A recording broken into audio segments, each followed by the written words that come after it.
here's a look at what we're going to have a go at making in today's video. So I don't know if you guys saw the last one I did for the Teenage Mutant Ninja Turtles. I did the skateboard from like the movie poster, and I've seen this on other images when I've been searching the internet, and I love the film. So I wanted to have another go at making something in that same kind of style where we kind of paint a bit sketchy. But yeah, this time doing the pizza boxes that I found online. So let's have a look at how to do it. So I'm going to add some flavour into my buttercream first of all. So this is a raspberry flavoured one. I'm just putting a couple of spoonfuls in. It does taste really good. It also turns my buttercream pink, but that's fine. I'm happy with it being pink.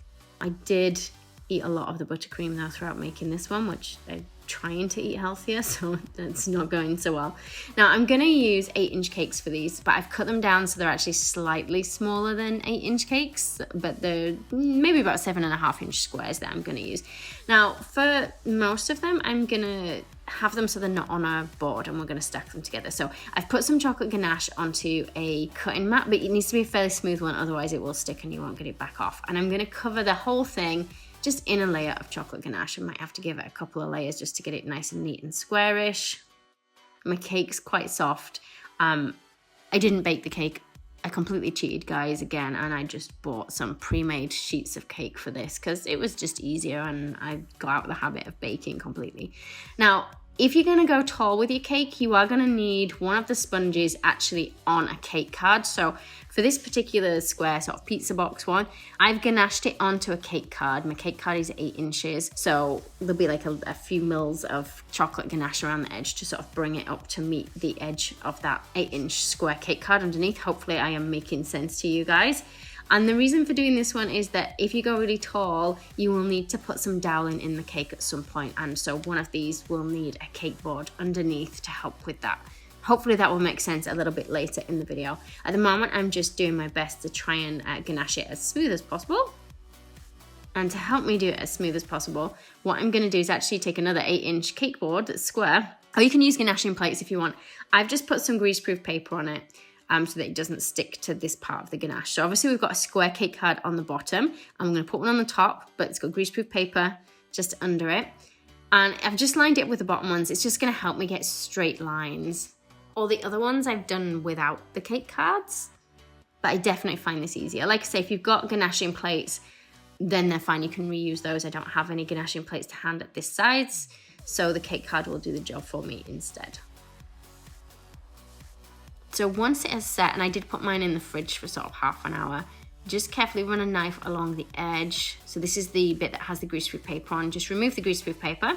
It's not overly even there, so I will have to just put a bit more ganache on the top. And I've done this with a few of them, but only one with the cake card on the bottom.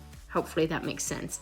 I'm just going to trim off the sort of scruffy bits off the edges. I should really do them smoother, but for this particular design, I think it's okay as it is. So the cakes are done and just setting with the ganache. I'm now going to just work on some little bits and pieces. So the turtles, like little, I was going to say tools, they're not tools, are they? They're weapons. So I've just drawn out again, I forgot what it was called. I had this problem in the last video and I can't remember what the little Raphael's stabby knife thing's called.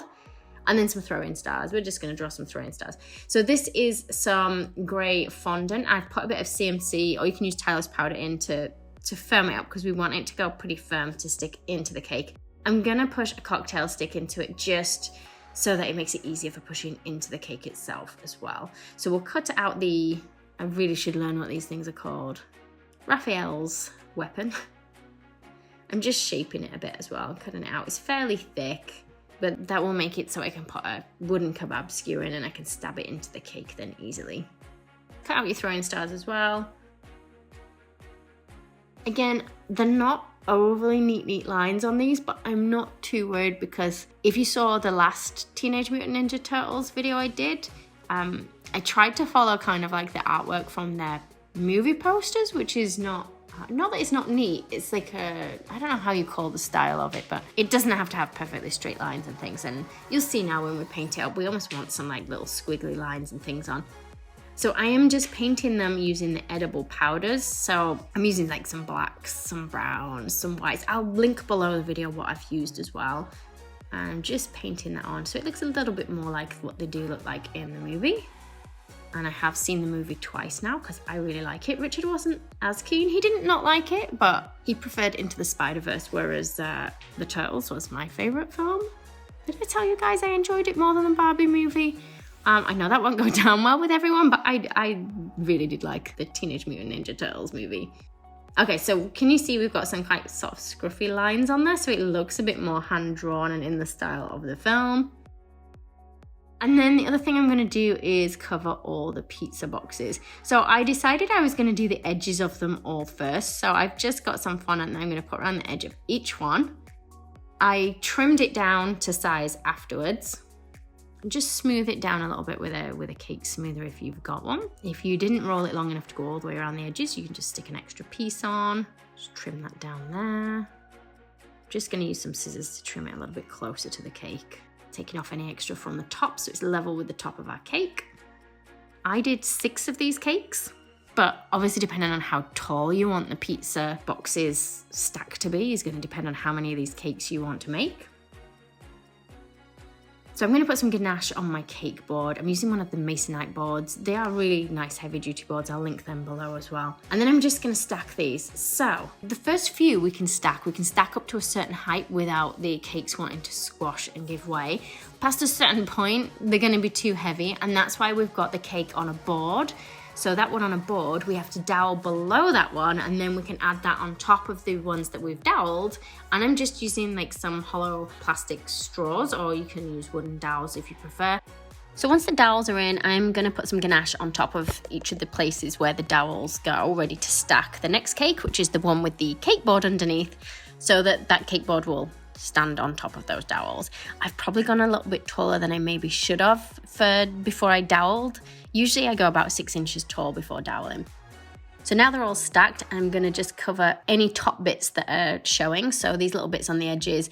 Now, I thought this would be the easiest way to do it, and then I started doing it, and I thought, actually, do you know what? I wonder if it would have been easier to cover them the way that I did in my pancake video. Now, I don't know if you guys saw the pancake video. It's one from a while ago where we just wrap the whole thing in fondant. So like I could have stacked the pizza boxes first and then just put a big sheet of fondant over the top. But I don't know if that might have been trickier or easier. Let me know which you guys would do. And I'll put a link in the video to the pancake video as well, so you can go watch that if you want. Okay, so time to paint this up. So I am using my powdered paints mixed with a little bit of clear alcohol. You can use water if you do want. Clear alcohol just makes it dry a little bit quicker. So I'm put a little bit on a fairly chunky sort of dusting brush that I've got. I'm trying not to have it too wet so that I can get this nice effect when I'm sort of flicking the brush across the edges. Darkening it sort of underneath where a box kind of goes over the top of another one, where there would be a shadow, if that makes sense. I am having a look at different pictures online from the Turtles film as well to help with this. We've put some darker lines on with a thin brush, as well as some sort of white ones too. And then I'm just gonna push in those little throwing stars. Is that what we said they were called earlier that I made? So just make sure they're firmed up a bit first, and then we're gonna put Raphael's weapon in the top of the box. So it's looking a little bit plain at the moment, so let's make some pizza slices. I'm just making these out of fondant. I folded over kind of the edge for the crust bit. You can mark out a rough outline if you want, but then kind of make it a bit squiggledy, I can't say that word, wavy. Make a wavy line so it looks more like the cheese dripping, like it's melted cheese. I actually made that too big, so we're just gonna trim a bit off because it needs to look like it's coming out between the pizza boxes. Put some flat bits on for pepperoni. And if you kind of pull it and stretch it so it's a bit stringy, maybe it looks more like melted cheese. Okay, so I've made a couple of these slices and I'm going to stick it on. I just made it in like an ivory kind of colour fondant. Or you could even use modeling chocolate. Modeling chocolate will probably taste a bit nicer for this too. So I'm sticking them on in place. I've just put a little bit of water underneath to stick those on. And then I'm just going to paint them with those powdered paints again. I'm just mixing them with water this time because I ran out of my dipping solution, which was like the clear alcohol that I was using. You can obviously make them in the correct colours if you want rather than painting, but because I had the paints out for the pizza boxes, I thought it was easier to paint them up afterwards. So we're going for like yellows and oranges on the cheese parts, and then we'll just go for some browns and some blacks on like the pizza crust. Again, I'm just looking at images from the Turtles movie posters and stuff for the style to kind of paint it in. And I say the style, mine's not the same. I know, I was aiming for the same, but I'm not overly good at painting, so it didn't turn out quite the same as the posters. Let's paint our pepperoni. Some lighter bits on there, and maybe some tiny little black lines, maybe sort of outlines. This particular brush, I do love. It's a Silvia Mancini one. I'll link it below the video for you guys. And then let's get the names of the turtles on the box, or boxes. And I almost forgot like that little sort of semicircle bit that's cut out of a pizza box, so we'll just paint that black. I really struggled to mix a purple for Donnie's name. I don't know why, but I really did. And then just, again, looking at the posters for what's on there, there's little pictures of the turtles and their weapons. I know my paintings are not very good. And of course you could put different decorations on your pizza boxes if you like. And it was looking a bit plain on the top, so I've just added another pizza slice I wasn't planning on, but yeah, I decided I would. I would have liked to have put Leo's weapons on, but they were just a little bit big for this cake, I think. And there it is, all finished. Should we do a competition actually to win the turtles? I realised I bought some toys just from the cake videos. Let me know your thoughts, guys, if we should want to run any more competitions. Okay, let's cut it. I have a cake board here, so I can only cut down as far as there before moving that and then cutting the underneath bit. If you didn't put a cake card there, guys, you'd be able to cut all the way through, but your cake might also not hold up very well if you didn't put a cake card in at some point on it. Hold the knife at the most awkward angle ever.